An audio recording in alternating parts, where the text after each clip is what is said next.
बिस्मिल्लाहिर्रहमानिर्रहीम। अस्सलाम वालेकुम। आई होप कि आप सब लोग ठीक होंगे स्टैटिस्टिक्स स्टूडेंट्स।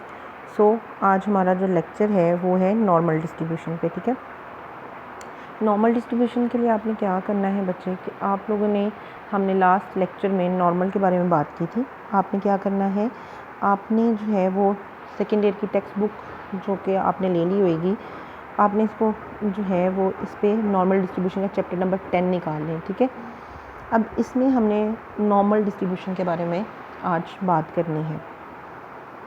तो स्टूडेंट्स, आपको पता है कि नॉर्मल डिस्ट्रीब्यूशन एक्चुअली में कि ये undoubtable most important frequently use to all probabilities loss.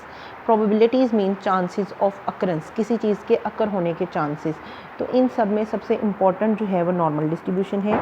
Normal distribution actually में हम ज़्यादातर जो प्रैक्टिसली हाइट, वेट, IQ लेवल्स और जो है प्रोबेबिलिटीज़ लॉस के बारे में यूज़ करते हैं।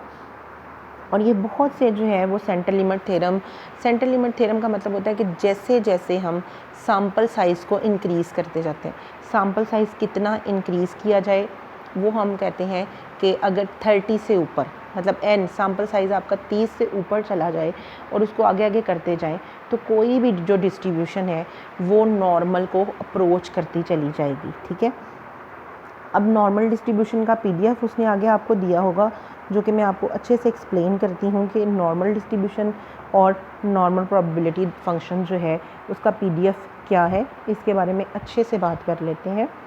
होप सो आप इस पेज को अच्छे से रीड आउट कर लेंगे। Okay, now started. अब हम इजी लैंग्वेज में बात करते हैं कि नॉर्मल डिस्ट्रीब्यूशन क्या है। नॉर्मल डिस्ट्रीब्यूशन एक्चुअली में limiting form of many other probabilities loss. ठीक है, प्रोबेबिलिटी आपने फर्स्ट ईयर में जो है वो चैप्टर नंबर 6 में पढ़ा कि जो प्रोबेबिलिटी होती है वो चांसेस ऑफ अकरेंस होते हैं। उसमें हमने बहुत से क्वेश्चंस भी सॉल्व किए। लेकिन बच्चे, जब हमने एक एक इवेंट की प्रोबेबिलिटी निकालनी होती है तो ये लॉन्ग प्रोसीजर होता है।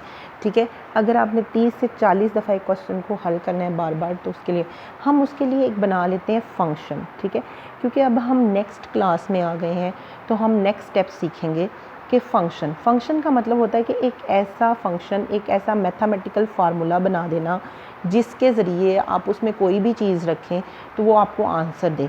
ठीक है, तो नॉर्मल प्रोबेबिलिटी हम कहते हैं what is a normal probability density function, मतलब कि इसका फंक्शन क्या होएगा।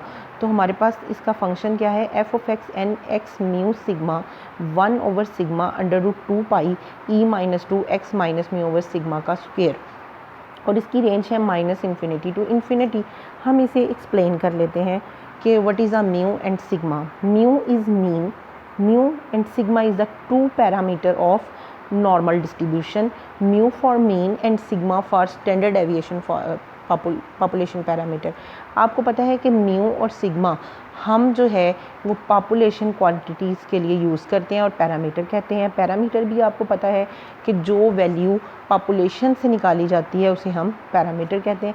अब x क्या होएगा, x इसके अंदर एक रैंडम वेरिएबल है जिसकी वैल्यू आप कोई भी पुट करेंगे, कोई भी वैल्यू आपको 2, 3, 4, 5 एनी अदर वैल्यूज़ वो दे के आपसे कहता है कि मुझे इसका जो है वो नॉर्मल प्रोबेबिलिटी डेंसिटी फंक्शन में रखते हैं। तो वो, क्योंकि अभी सिर्फ जस्ट हम इसको पढ़ रहे हैं कि ये फंक्शन क्या है और इस फंक्शन को समझ रहे हैं, सॉल्व करना हम नेक्स्ट में सीखेंगे।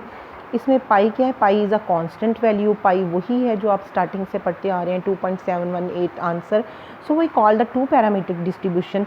सम time it is denoted by x mu sigma square. बाज़ दफ़ा हम इसको म्यू एंड सिग्मा स्क्वायर से, हम इसको इस तरह से पढ़ते हैं स्टैट्स की ज़ुबान में कि x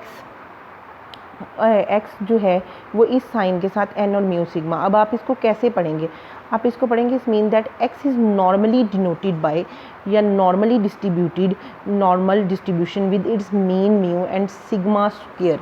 के मतलब हमारा जो x है वो नॉर्मल डिस्ट्रीब्यूशन को अप्रोच कर रहा है विद मीन म्यू के और सिग्मा स्क्वायर के। ओके, अब इसकी रेंज जो है वो -∞ टू +∞ है।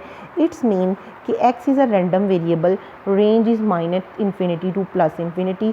Infinity is a sign of mathematical, okay, अब ये थी हमारी पूरी नॉर्मल डिस्ट्रीब्यूशन की रिप्रेजेंटेशन कि नॉर्मल डिस्ट्रीब्यूशन क्या है, उसका फार्मूला। अब आपने करना ये है कि आपने नॉर्मली जो नॉर्मल डिस्ट्रीब्यूशन का डेंसिटी फंक्शन है उसको आपने अच्छे से रेंडमाइज़ कर लेना है। ये याद रखना है कि इसके दो पैरामीटर्स हैं, mu and sigma square sigma. और हम जब भी किसी भी चीज़ के बारे में म्यू और सिग्मा स्क्वायर की बात करेंगे तो हम हमेशा डेटा में किसी चीज़ को नॉर्मल को अप्रोच करवाने के लिए म्यू मीन और वेरिएंस को लाजमी कैलकुलेट करेंगे। Plus minus infinity two plus infinity का मतलब है कि आप अगर एक रियल लाइन फंक्शन पढ़ें तो माइनस इन्फिनिटी प्लस मतलब जितने भी जो हैं इंटीजर्स हैं, नंबर्स हैं, वो ऑल नंबर्स, ठीक है। माइनस इन्फिनिटी कोई भी नंबर आप ले सकते हैं, उसके बारे में है। तो ये आज का हमारा जो था वो लेक्चर था। आई होप सो कि आपको समझ आ गई होएगी। मैं एक दफ़ा फिर आपको ज़रा जूम करके इसके फंक्शंस के बारे में और इसकी ये दिखा रही हूँ, ताकि आपको पिछली दफ़ा प्रॉब्लम थी कि पेज नज़र नहीं आया, तो मैंने क्योंकि करते हुए या पकड़ते हुए हो जाता है, मैं इसको ज़रा जूम करके आपको सारी से समझा दिए।